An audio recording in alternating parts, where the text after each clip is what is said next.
신약 성경을 읽다가 보면 뭐 다 소중한 말씀인데 특별히 비유는 굉장히 중요합니다. 예수님께서 아람어를 사용하셨어요. 예수님께서 사용하신 아람어로 직접 하신 말씀이 비유예요. 이거를 이제 그리스말로 번역하면서 뭐 요즘은 이제 예수님이 오리지널하게 말씀하신 거꾸로 번역을 합니다. 그리스 성경에서 거꾸로 아람어로. 이 과정에서 이 성서학자들이 보니까 이 비유의 말씀이 굉장히 중요하구나. 왜 중요하나 하면 구원과 하나님 나라에 들어가는 그 축복을 사람들이 알 수 없어요. 그래서 여러분 비유는 비밀이라고 그러죠. 그러니까 비유적으로 표현밖에 안 됩니다. 그러니까 제자들도 비유의 말씀을 듣고 이거 무슨 말이지? 그만큼 믿음 생활이 구원의 신비가 하나님 나라를 통해서 우리가 오는 영원한 생명의 신비가 어렵다는 뜻이에요. 그러니까 여러분 여기서 우리가 속지 말아야 합니다. 그래서 이 성경을 읽고 또 성경을 공부하면서 가장 중요한 게 어떤 말씀의 피상적인 내용에 그거 쫓아가다가 보면 우리는 다 실패합니다. 그물을 깊은 데로 던져라. 하나님 말씀의 세계로 여러분 깊숙이 들어가야 돼요. 그래야 비로소 이 신앙의 축복이 무엇인지, 이 비유가 주는 우리의 은혜가 무엇인지 비로소 깨닫게 됩니다. 오늘 예수님 누가복음 비유에서 중요한 거는 사람들의 반응을 말합니다. 똑같은 말씀이죠. 똑같은 하나님의 말씀입니다. 오늘도 우리가 예배에 모여서 이 하나님 말씀을 듣는데 여러분들에게 역사하고 여러분들이 반응하는 게 다 다를 수밖에 없습니다. 길가에 있는 말씀이 있어요. 마귀가 가서 말씀을 들은 사람에게서 마음에서 뺏어버린다. 그래서 구원을 얻지 못한다. 이렇게 예수님께서 말씀합니다. 여기서 중요한 것은 말씀이 길가에 버려져 있는 사람에게는 구원이 오지 않는다 그 말이에요. 여러분 명심해야 됩니다. 교회를 100년을 다닌다 그러더라도 세상적인 문화적인 세력, 가치들, 이거 마귀로 표현하는 거죠.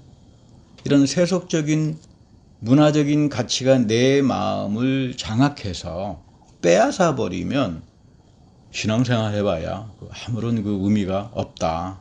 그런 이야기입니다.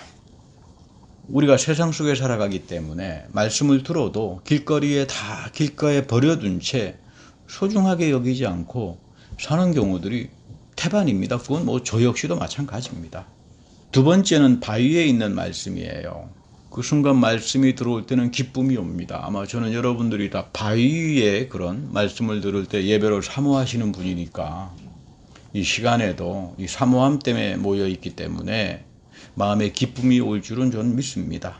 그런데 깊은 세계 속으로 못 들어가다가 보니까 믿음의 뿌리가 없다가 보니까 지켜지지 않아요. 듣고 그때뿐이에요. 돌아서면 다 잊어버립니다. 그러니까 삶에서 열매를 맺지 못해요. 안타까운 이야기죠. 예수님 당시 말씀을 들은 사람들은 마음에 넘치는 기쁨이 있었죠. 야, 이거 뭐 전혀 들어보지 못한 하나님 말씀이다. 사람들이 환호했습니다. 그런데 너 가서 그대로 실행하고 살아가라 하니까 다 떠났습니다. 주님이 너희들 나를 따라오라 그랬을 때 다 떠났습니다. 나의 말씀대로 행하라 그랬을 때 세상에서 손해볼 것을 생각해서 다 주저했습니다. 그러다가 어려운 일이 닥치면 내가 언제 그랬느냐 다 뿔뿔이 떠납니다. 그런가 하면 가시떨기에 거한 말씀이 있습니다. 항상 이 마음속에 인생에 대한 염려, 재물에 대한 근심, 자식에 대한 많은 그 세상에서 누리는 향락 이런 것 때문에 신앙생활을 하면서도 말씀에 진지함이 없어요. 그 말씀이 나에게 들어올 틈이 없어요. 그래서 오늘 예수님께서 이 비유의 말씀에서 특별히 부정적인 케이스를 들어서 말합니다. 굉장히 중요한 이야기죠. 이 말씀이 살아서 너 안에서 역사하지 않으면 구원이라고 하는 건 없는데 이 말씀을 듣는 사람들의 이 반응이나 사역들이 보면 참 안타깝다. 예수님께서 하시는 이야기인데 어떤 바보스러운 사람들이 자기를 인정해 주지 않으니까 비관한 나머지 산에 올라가서 소리를 질렀다 그래요. 근데 뭐 산도 자기를 아는 척 하지 않고 그래서 자기 자신이 너무 싫어서 큰 소리로 외쳤다고 합니다. 나는 너를 싫어한다. 그랬더니 그 조용한 산 중에 소리가 메아리쳐 울리지 않겠어요? 메아리쳐 울려오는 소리가 나는 너를 싫어한다죠. 그래서 이 사람이 산까지 나를 무시하는구나. 그 실망한 나머지 산에 내려오다가 길에서 사람에게 물었습니다. 저 산이 나를 싫어합니다. 그랬더니 이 사람이 웃으면서 그럼 산에 올라가서 큰 소리로 나는 너를 사랑한다 이렇게 해보시오. 그랬더니 산이 또 메아리 치잖아요. 나는 너를 사랑한다. 그래서 매우 흡족한 마음으로 내려왔다. 이거 참 흔히 하는 이야기지만 굉장히 중요한 진리가 담겨져 있어요. 굉장히 중요한 진리가 담겨져 있습니다. 하나님 말씀 앞에서 나는 어떤 응답을 가지고 살아가는가. 이 response라고 하는 거, responsibility라고 하는 책임성이라고 하는 것은 이 response에서 나오는 거죠. 인격이라고 하는 것은 하나님 말씀 앞에서 나는 어떤 반응을 가지고 살아가는가. 여기서 하나님과 내 사이의 인격이 결정합니다. 그래서 이런 인격적인 반응이 제대로 된 사람들, 하나님 말씀 앞에서 하나님의 자녀라고 하는 이야기고, 또 너희들은 그 책임적인 정직한 반응을 가지고 살기 때문에 너희들은 하늘로부터 출생을 한 자들이다. 이렇게 말을 하는 겁니다. 예수님 비유에서 마지막 말씀이 참 중요합니다. 좋은 땅에 말씀이 있다는 것. 좋은 땅에 말씀이 있다는 것은 여기서 착하고라고 번역이 되어 있는데 원래 영어 오리지널은 honest, 정직함이에요. 말씀을 정직하게 받는다. 자기 변명하지 않는다. 하나님 말씀 들을 때 뭐 이게 뭐 자기 생각 갖다 놓고 막 이렇게 사분오열하거나 뭐 이런 게 안 한다. 정직하게 그리고 선한 마음으로 좋은 말씀으로 선한 말씀으로 듣고 지키면서 살면서 인내한다. 여기에는 굉장히 중요한 축복의 원리가 담겨져 있습니다. 우리가 신앙생활하면서 하나님은 우리에게 결실을 맺게 하길 원합니다. 여러분들의 인생에 뭐 삶 속에 가정에 좋은 열매들을 맺기를 원하는데 그러려면 이 말씀의 결실을 맺는 사람들은 정직하게 말씀을 듣는 사람들이에요. 그리고 선하게 듣습니다. 내가 이 말씀 앞에서 지금 하나님이 나에게서 말씀하시는구나. 내가 하나님 앞에서 좀 모자란 부분들은 없었나. 그리고 선하다. 이 말씀은 나에게 항상 선하게 역사할 거다. 이런 마음으로 듣는 사람들이죠. 그러니까 이 말씀 지키고 싶어요. 그래서 자꾸 지키다가 보면 성령이 내 안에서 인격적으로 역사합니다. 역사하다가 보니까 인내한다. 여러분 하나님 말씀이 나에게 와서 바로 이루어지는 거 아니에요. 뭐 여러분들 기도해가지고 바로 응답받았다. 뭐 그런 분들도 계시지만은 사실 성경에서는 인내함이라고 하는 걸 굉장히 중요하게 가르쳐요. 광야와도 같은 삶이다. 믿음 생활은 하나님 말씀 붙들고 지키고 인내하면서 꾸준히 해나가다가 어느 순간 내 자신도 알지 못하는 하나님의 축복을 경험한다. 이거를 이야기하는 겁니다. 이 부분을 원문을 이렇게 살펴보면요. 이런 내용입니다. 말씀의 내용을 듣고 정직하게 선한 마음으로 꽉 붙들고 있어라. 이 말입니다. 정직하고 선한 마음으로 꽉 붙들고 있어라. 그러면 이런 걸 하지 못하면 길가에 떨어지거나 바위로 떨어지거나 가시밭길로 다 새버리기 때문에 너희들은 믿음에서 열매를 맺지 못한다. 그 구원의 신비를 너희들이 인생에서 체험하지 못한다. 이거를 해야만 너희들이 믿음의 축복을 가지고 살아갈 수 있다. 근데 왜 성경은 그렇게 자꾸 복을 이야기할까? 하나님께서 인간을 그렇게 만들었기 때문에요. 하나님의 복을 받지 못하면 인간은 절대로 행복하지 못합니다. 뭐 세상에 가서 권력을 가졌다 그래 보죠. 뭐 좋은 대학을 나와서 뭐 학문의 명성을 가지고 있다. 돈을 많이 벌어서 여러분 절대로 그것이 여러분들의 인생을 복되게 만들지 않습니다. 하나님이 우리를 하나님의 자녀로 하나님의 형상을 가지고 지었기 때문에 하나님과의 영적 관계로부터 오는 이 신령한 복으로 내 삶이 채워지지 않으면 내 삶은 세상 걸로 절대로 채워지지 않습니다. 뭐 사업을 하든 무엇을 하든 이사야서에서 보면 믿음이라고 하는 건 독수리가 하늘을 향해 나는 것과 같다. 앙망하는 사람들이죠. 사모함과 희망 속에서 하나님이 끊임없는 성령의 사역을 부어주셔서 그렇게 해서 우리가 받는 게 하나님 성령의 은사로서의 믿음입니다. 여러분 이거는 참 중요합니다. 우리는 다 믿음을 가지고 있기 때문에 오늘 예배에 모여서 하나님께 예배할 겁니다. 그런데 하나님이 성령을 통해서 은사로서 주시는 믿음이 있어요. 이런 믿음은 나의 의지도 아니고 나의 습관도 아닙니다. 여러분 이거 항상 사모하는 게 예배의 현장들이에요. 이 능력이 자꾸 내 삶 속에 와서 정직하게 하나님 말씀을 선하게 꽉 붙들고 살아가게 한다 이 말이에요. 이 성령의 은사인 믿음 속에서 비로소 하나님이 인내하게 하고 거기에 내가 상상하지 못하는 결실들을 맺게 하는 겁니다. 그러니까 여러분 이거 참 중요합니다. 사도 바울이 아주 중요하게 이야기하는 믿음의 은사, 성령의 은사, 하나님이 주시는 은사, 여러분 이거 항상 예배 속에서 임재하고 내려오기 때문에 이거 붙들고 살아야 합니다. 펜실베니아에는 그 윌리엄 펜이라고 하는 사람이 초대 총독이죠. 뭐 동상이 서 있다고 하는데 하루는 보니까 그 동상 밑에 수백 마리 새가 떨어져 죽어 있더래요. 그래서 이건 무슨 일인가 하고 사람들이 조사를 해보니까 새들이 밤에 너무 낮게 날다가 동상에 부딪혀 떨어져 죽은 거라고 하는 그런 보고도 있었습니다. 새도 높게 날지 못하면 장애물에 부딪혀서 떨어 죽어요. 하나님이 우리에게 믿음을 주시는 이유는 끊임없이 성령이 부어주시는 은사로서의 믿음을 사모하면서 독수리처럼 창궁을 날아가라. 너무 세상 일에 탐닉하고 하나님이 열어주시는 이런 신령한 은혜의 삶 체험하지 못하다가 보면 이 세상에 다 빠져버립니다. 성경에서도 그런 사람들 많이 만나잖아요. 롯은 소돔성 낮은 곳으로 내려갔습니다. 뭐 처음에 대단히 비옥하게 보였겠죠. 에덴 동산 같았다고 하니까.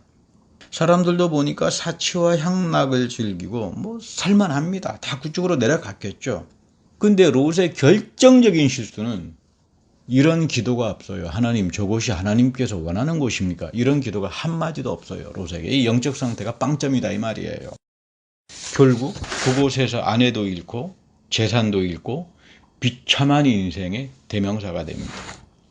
여러분 노아 역시 마찬가지일 거예요. 타락하고 패약한 세대에 살았지만 그는 하나님께 은혜를 입은 의인이었다. 오늘도 하나님은 믿음을 성령의 선물, 성령의 은사로 여러분들에게 부어주셔서 여러분들을 의인으로 만들어갑니다. 아, 저 사람 참 세상에서 의인이야. 여러분 그거 중요하지 않아요. 하나님이 나를 의로운 사람으로 보는가? 그런 사람들을 찾아요. 만약에 이런 생각도 해봅니다. 하나님께서 노아에게 너 산 위에 가서 방주 짓지 말고 바닷가나 가서 지어라 그랬다면 노아는 당시 태폐적인 문화 때문에 와서 사람들이 난리치는 그 조롱하는 것 때문에 방주 못 지었을 거예요. 하나님은 여러분들의 삶 속에 믿음을 성령의 은사로 주어서 하나님이 신령한 방주의 사역들을 여러분들 속에 심어가길 원합니다. 그러니까 우리가 어떻게 하면 하나님 앞에서 의로운 자가 될까? 그거는 다른 게 없죠. 예배 속에서 끊임없이 사모해야 됩니다. 말씀을 통해서 성례전을 통해서 주님 나에게 성령의 은사인 믿음을 부어주십시오. 오늘 사도 바울은 예배소서에서 하나님의 은혜 안에 거하는 사람들, 하나님으로 출생을 입은 사람들은 이렇게 살아야 한다. 그 절대로 첫 번째는 이방인의 그 마음이 허망한 것처럼 행하지 마라. 여기서 말하는 이방인은 에베소서 지역의 문화를 말하죠. 오늘날 터키 해안가 지역입니다만은 가장 큰 노예시장이 있었습니다. 사도 바울 시대에. 그리고 세계 7대 불가사의라고 불리우는 아데미 여신의 신전이 있었고 향락과 음행과 모든 세속의 대명사가 이 예배소 지역에 이곳에 교회가 있었다 이 말이에요. 그러니 이런 곳에서 사는 사람들의 문화라고 하는 게 허망해질 수밖에 없죠. 두 번째는 사도 바울은 이렇게 말합니다. 여기에 너희들이 빠져서 취해 살기 시작하면 총명이 어두워진다. 총명, 이해라는 말인데 하나님 말씀 들어봐야 다 길가에 뿌려져 버리고 다 가시덤불에 뿌려져 버리고 너에게 구원을 일으키는 이 믿음의 역사, 성령의 은사로서의 믿음이 너희들에게 오지 않아. 신전 예배에 방탕하고 생활에 취해 살면 사람이 하나님 말씀을 들을 수 있는 총명함, 이것들이 다 흐려져 버리고 결국은 짐승처럼 돼버리죠. 그래서 무지해지고 마음이 굳어져서 하나님의 생명이 너희들에게 떠난다. 이게 지금 바울의 경고입니다. 이게 여러분 단순히 예배소의 문화 속에 취해 살았던 사람들에 대한 이야기일까요? 그거는 우리의 이야기예요. 바울은 끊임없이 말합니다. 우리가 믿는 하나님은 과거 구약에나 바울의 시대에나 또 우리 시대에 똑같은 하나님이에요. 그 말은 하나님은 말씀 그대로 역사하기 때문에 그래서 우리가 성경을 소중하게 보는 거고 가급적이면 깊은 곳에 그물을 던주어서 목회자도 이 말씀의 배후 속에 깊게 들어와 있는 이 뜻이 뭔가 그걸 끄집어내야 되고 그래서 여러분들에게 선포하는 거고 그거를 여러분들은 정직한 마음으로 선한 마음으로 붙들고 그러면서 실행에 옮기고 거기서부터 성령의 은사인 믿음을 끊임없이 공급받으면서 우리가 상상하지 못하는 그 넘치는 하나님의 위로와 구원의 신비를 알게 된다는 이제 그런 이야기입니다. 지난주에는 아주 재미있는 유튜브 하나를 봤습니다. 미국 저널리스트인데 나는 세계에서 가장 우울한 나라를 여행했다. 대한민국이에요.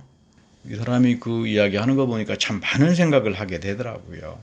뭐 대한민국에서도 이게 화제가 되어서 일반 TV에서도 뭐 이야기도 하고 하는데 그 왜 대한민국이 세계에서 가장 우울한가? 우울증이 가장 많다.